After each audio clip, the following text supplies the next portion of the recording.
Halo,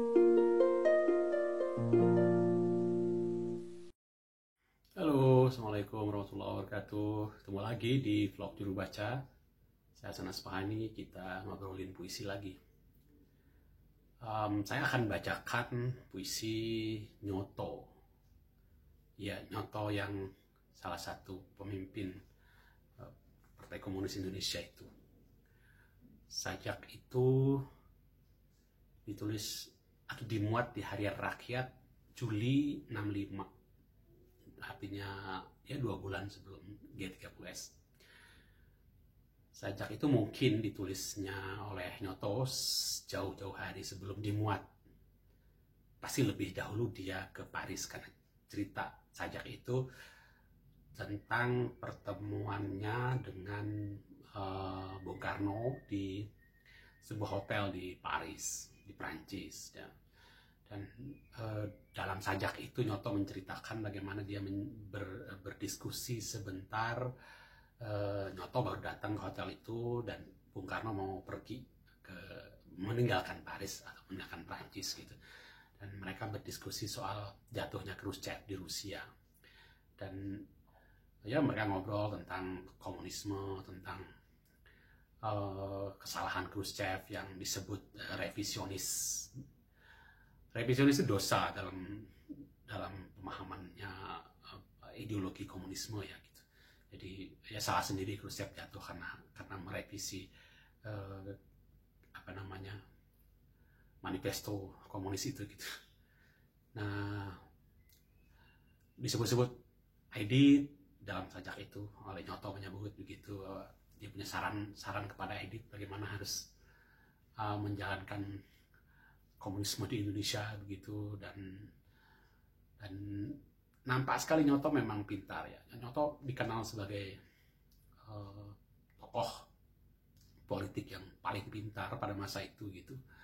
Bahkan Iwan Simatupang di suratnya tahun-tahun 65 awal itu gitu, orang paling pintar politisi di Jakarta pada masa itu ya si Nyoto itu gitu. Dan karena itu PKI jadi cemerlang gitu kerja-kerja politiknya menurut Iwan Simatupang. Seandainya orang-orang seperti Nyoto itu ada di PNI atau di Masyumi, dia bilang, maka tidak sebesar itu, tidak seberpengaruh itulah PKI. Kita bisa pahami karena kita tahu Nyoto adalah salah satu menteri ya di kabinet terakhirnya Soekarno barangkali gitu. Dan dia juga orang yang menulis pidato-pidato Bung Karno atau timnya lah gitu. Dia yang meriset, dia yang menyusun pidatonya begitu. Nah itulah Nyoto. Nah bisa dilihat puisi ini langka ya. Nyoto nggak banyak menulis puisi. Nah, saya dapatkan puisi itu dari kumpulan sajak-sajak lekra yang gugur merah itu. Dan rasanya ada saya muat di haripuisi.com. Jadi cari aja Nyoto begitu. Dan Nyoto nggak banyak menulis juga, tapi sajak itu menarik. Sajaknya saya secara estetis sajaknya bagus ya gitu. Seorang pejabat lah ya gitu, ya seorang menteri kan gitu, dan politisi, dan menulis puisi dengan sangat bagus gitu, dengan menangkap, meresum pertemuan itu dengan sangat puitis begitu, tanpa jatuh menjadi sebuah reportase belaka gitu. Itu yang menarik gitu, kontras-kontrasnya menarik gitu. Soal isinya, soal ideologinya tentu itu sudah menjadi urusan sejarah di negeri kita gitu. Komunisme sudah terlarang, dan 2 bulan setelah puisi itu dimuat di Harian Rakyat kan kejadian 65, dan kita tahu nasib-nasib para tokoh-tokoh komunis di Indonesia, termasuk Nyoto, Aidit, termasuk nasib Bung Karno juga kan jatuh setelah itu. Oke, itu pengantarnya.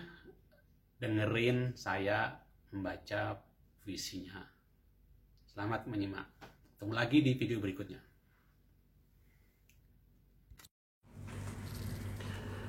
Pertemuan di Paris. Sajak Nyoto. Pagi ini di Hotel Crillon, aku datang dari Napoleon. Bung Karno memeluk aku erat-erat. Sejumlah menteri di seputar kami melihat. Selamat jalan Bung Nyoto. Salamku kepada kawan-kawan kita di Moskow. Di chamber separuh, kami diskusikan sensasi sehari sebelumnya. Sambil menghirup kafe dan Vinrose, jatuhnya Khrushchev dari tahta. Ku ceritakan betapa Bung Aidit menasehatkan jangan diktatur proletariat dihapuskan, sebab kalau ada usaha penggulingan, namun Khrushchev bukanlah Khrushchev kalau tak bersikeras lagi tak dapat.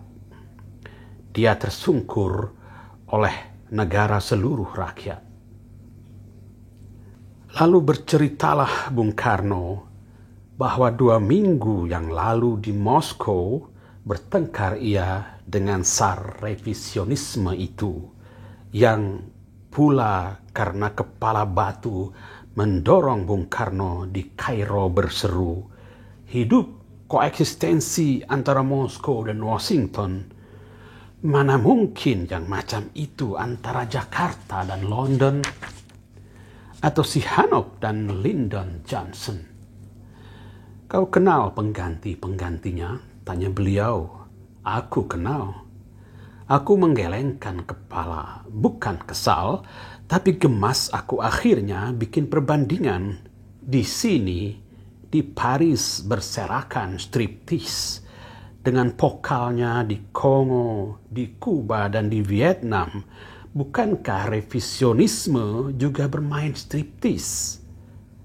Arus tak kendat-kendatnya di Seine, manusia terus berkunjungan ke Montmartre. Di kota 4 revolusi dan 5 republik ini, tempat Marx dan Engels, Lenin dan Kachin pernah bekerja.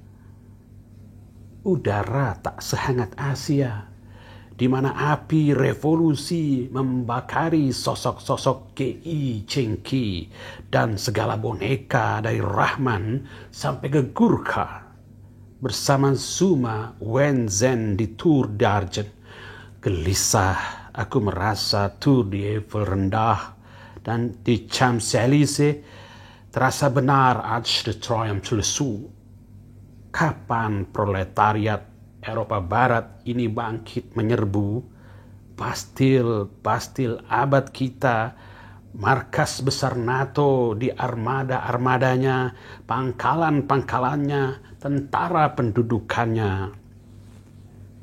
Di depan lift Krillon, di serambi bawah, ku tatap senyum Bung Karno, lembut seperti seorang ayah.